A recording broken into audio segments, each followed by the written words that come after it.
आज सामान्य ज्ञान से संबंधित कुछ महत्वपूर्ण प्रश्न लेकर आए हैं जो आपके एग्ज़ाम के लिए काफ़ी महत्वपूर्ण हो सकते हैं। तो वीडियो को स्टार्ट करने से पहले चैनल को सब्सक्राइब, लाइक और शेयर करना ना भूलें। साथ में बेल आइकन को दबा लें जिससे हमारे प्रत्येक वीडियो का नोटिफिकेशन आप तक आसानी से पहुंचता रहे। तो चलिए वीडियो स्टार्ट करते हैं।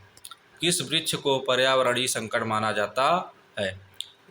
तो ये है यूकेलिप्टस को पर्यावरणीय संकट माना जाता है। यूकेलिप्टस के अन्य नाम हैं सफ़ेदा और नीलगिरी। अब यूकेलिप्टस को पर्यावरणीय संकट माना क्यों जाता है? तो यूकेलिप्टस की जो जड़ें होती हैं वो ज़मीन के काफ़ी अंदर तक फैल जाती हैं जिससे जल का स्तर काफ़ी नीचे चला जाता है। इस वजह से इसे पर्यावरणीय संकट माना जाता है। अगला क्वेश्चन, चालबाज किस प्रकार के वन पाए जाते हैं? तो ये है विश्ववती वर्षावन। अगला, टाइगर मैन ऑफ इंडिया किसे कहा जाता है? तो यह कैलाश श्रृंखला को कहा जाता है। भारत में हरित क्रांति के जनक किसे कहा गया है? Doctor MS. स्वामीनाथन को भारत के हरित क्रांति का जनक कहा जाता है। सर्वाधिक जैव विविधता कहाँ पर पाई जाती है? तो यह उष्णकटिबंधीय वर्षा वनों में पाई जाती है। शांत घाटी अवस्थित है तो यह केरल में अवस्थित है। और केरल में कहाँ पर अवस्थित है? तो यह केरल राज्य के पलक्कड़ जिले में नीलगिरी के पहाड़ियों में स्थित है। ये जो केरल राज्य में नीलगिरी पहाड़ियाँ हैं उन्हीं में यह स्थित है। तो अगला, ग्रीन हाउस गैसों की संकल्पना की थी जोसेफ फेरियार ने।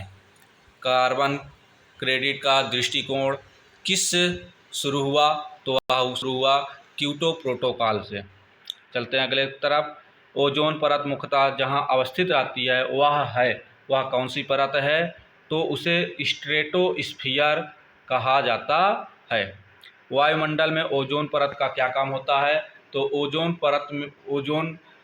परत का काम ये होता है कि जो पृथ्वी पर पराबैंगनी किरणें आती हैं उनसे जीवन की रक्षा करना ओजोन परत का कार्य होता है। ओजोन परत अगर नहीं होती तो ये जो पृथ्वी पर सूर्य के प्रकाश के साथ पराबैंगनी किरणें आती हैं उनसे क्या होता कि त्वचा कैंसर होने का खतरा रहता है। चलते हैं अगले तरफ। भारत में पारिस्थितिकी के जनक हैं doctor Ramdev Mishra. Dolphin man of India किसे कहा जाता है? तो यह कहा जाता है रविंद्र कुमार सिन्हा को। चिपको आंदोलन के जन्मदाता थे। तो चिपको आंदोलन के जन्मदाता सुंदरलाल बहुगुणा जी थे। चिपको आंदोलन की शुरुआत हुई कहाँ से थी? तो यह शुरुआत सन 1973 ईस्वी में उत्तराखंड के चमोली नामक स्थान से शुरू की गई थी। अगला, कोहरे की आड़ पाठ देखने में सहायक तरंग होती है। कोहरे की आड़ पाठ देखने में सहायक तरंग होती है तो वह होती है अवरक्त विकिरण। अम्ल वर्षा के लिए प्रमुख रूप से जिम्मेदार हैं तो वह जिम्मेदार है कारखाने, क्योंकि कारखानों से निकलने वाले जो विभिन्न प्रकार की गैसें होती हैं उससे अम्ल वर्षा बनता है। चलते हैं अगले तरफ। पार्थीनियम गाजर घास के परागकरण से कौन सा रोग होता है? तो वह होता है चर्म रोग एवं दमा। चर्म रोग और दमा रोग हो जाता है गाजर घास के परागकरण से। लाइकेन किस पर्यावरणीय प्रदूषण के सूचक माने जाते हैं? तो यह वायु प्रदूषण के सूचक माने जाते हैं। और वायु प्रदूषण के सूचक ये क्यों माने जाते हैं? तो लाइकेन जो होते हैं वो पेड़ पौधों के तनों और पत्तियों पर बैठ करके ये पेड़ पौधों के तनों और पत्तियों पर पाए जाते हैं जो क्या करते हैं कि पर्यावरण प्रदूषण को कम करने में अपनी महत्वपूर्ण भूमिका निभाते हैं।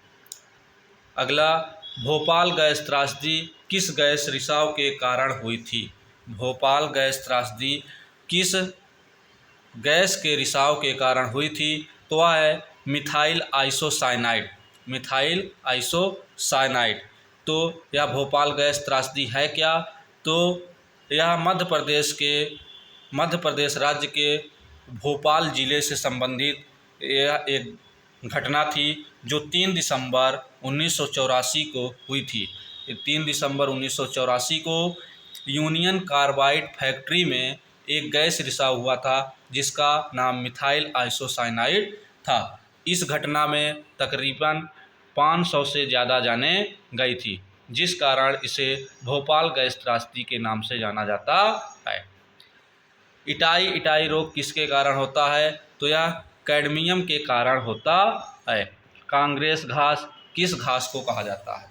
कांग्रेस घास किस घास को कहा जाता है? तो यह पार्थेनियम गाजर घास को कहा जाता है।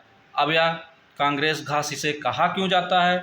तो कांग्रेस घास इसे इसलिए कहा जाता है क्योंकि 1950 के दशक में यह जब भारत आई थी तो उस समय भारत में किसका शासनकाल था, किसका राज्य था या किसकी सरकार थी कह सकते हैं, तो वह उतनी समय कांग्रेस की सरकार थी। तो कांग्रेस की सरकार के समय में यह भारत आई थी, इसलिए इसे क्या कहा जाता है?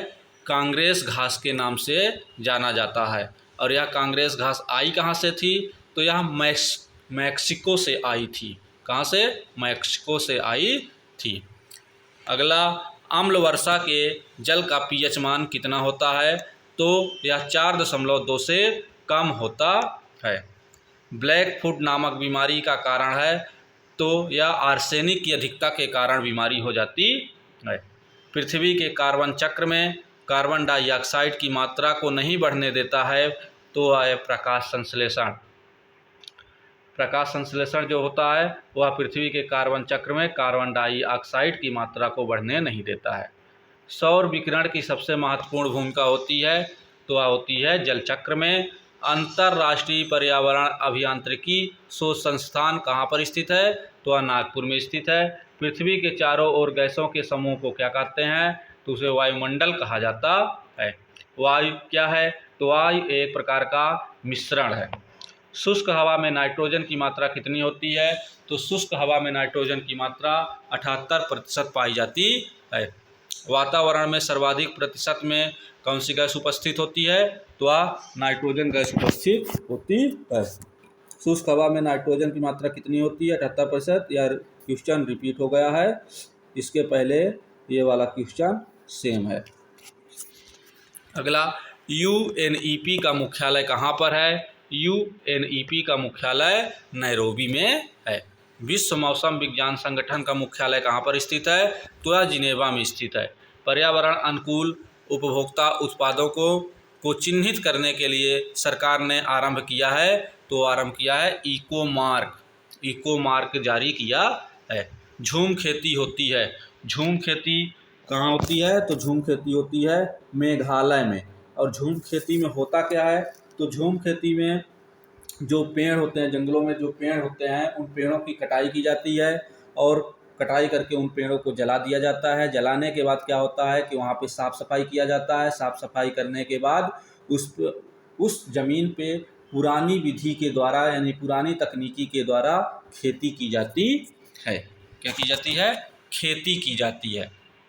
चलते हैं अगले तरफ। शुष्क बर्फ किसका ठोस रूप कहलाता है? तो यह कार्बन डाइऑक्साइड का रूप कहलाता है। ग्रीन मफलर किससे संबंधित है? तो ग्रीन मफलर ध्वनि प्रदूषण से संबंधित है। यह एक्सप्रेसवे के साइडों में, किनारों में जो हरे पौधे और झाड़ियाँ लगाई जाती हैं उसी से संबंधित है। उसी को ग्रीन मफलर कहा जाता है क्योंकि वो जो पेड़ और पौधे लगाए जाते हैं, झाड़ियाँ लगाई जाती हैं, वो क्या करता है कि वो पेड़ पौधे क्या करते हैं कि वह जो गाड़ियों से ध्वनि निकलता है उन ध्वनि को अवशोषित कर लेते हैं। किसी खाद्य श्रृंखला में शाकाहारी होते हैं। किसी खाद्य श्रृंखला में शाकाहारी होते हैं तो आप प्राथमिक उपभोक्ता होते हैं। पारिस्थितिक तंत्र के तत्वों के चक्रण को क्या कहते हैं? तो उन्हें जैव भू रासायनिक चक्र कहते हैं। अंतर्राष्ट्रीय ओजोन दिवस कब मनाया जाता है? तो यह 16 सितंबर को मनाया जाता है। प्राकृतिक वनस्पति मरुस्थलीय प्रदेशों में पाई जाती है। कैक्टस जैसी प्रजाति पाई जाती है। कैक्टस जैसी मरुस्थलीय वनस्पति पाई जाती है। टाइटन किस ग्रह का प्राकृतिक उपग्रह है? तो यह शनि ग्रह का प्राकृतिक उपग्रह है। ध्रुव तारा कहा जाता है तो उत्तरी तारे को। अब इसे उत्तरी तारा क्यों कहा जाता है? तो यह हमेशा उत्तर दिशा की ओर चमकता हुआ दिखाई देता है, जिसके कारण इस ध्रुव तारा को उत्तरी तारा कहा जाता है। फूलों की घाटी स्थित है तो यह फूलों की घाटी उत्तराखंड में स्थित है। फूलों की घाटी के नाम से एक स्थान है जिसे चमोली कहा जाता है। तो फूलों की घाटी कहाँ स्थित है? उत्तराखंड के चमोली नामक स्थान पर फूलों की घाटी स्थित है। सरिस्का राष्ट्रीय उद्यान कहाँ पर स्थित है? सरिस्का राष्ट्रीय उद्यान कहाँ पर स्थित है? तो यह राजस्थान में स्थित है। कहाँ पे? राजस्थान के अलवर जिले में स्थित है। और यह है क्या? इसमें इस राष्ट्रीय उद्यान में पाए किया जाते हैं। तो यह एक प्रकार का बाघ रिजर्व है जो 1958 ईस्वी में क्या हुआ था कि 1958 ईस्वी में इसे जीव अभयारण्य घोषित कर दिया गया था। सबसे लंबा जीवित वृक्ष है तो यह है सिकुआ। सिकुआ सबसे लंबा जीवित वृक्ष है। रेड डाटा बुक का संबंध है तो रेड डाटा बुक का संबंध विलुप्ति के संकट से ग्रस्त जीव जंतुओं से संबंधित है। रेड डाटा बुक को इस प्रकार समझ सकते हैं कि जो जीव जंतु पशु पक्षी अपने विलुप्त या दुर्लभ प्रजाति के हो चुके हैं, यानी कि बहुत कम बचे हुए हैं, विलुप्त के रूप में हो चुके हैं, उनसे संबंधित डाटा को इस बुक में रखा जाता है।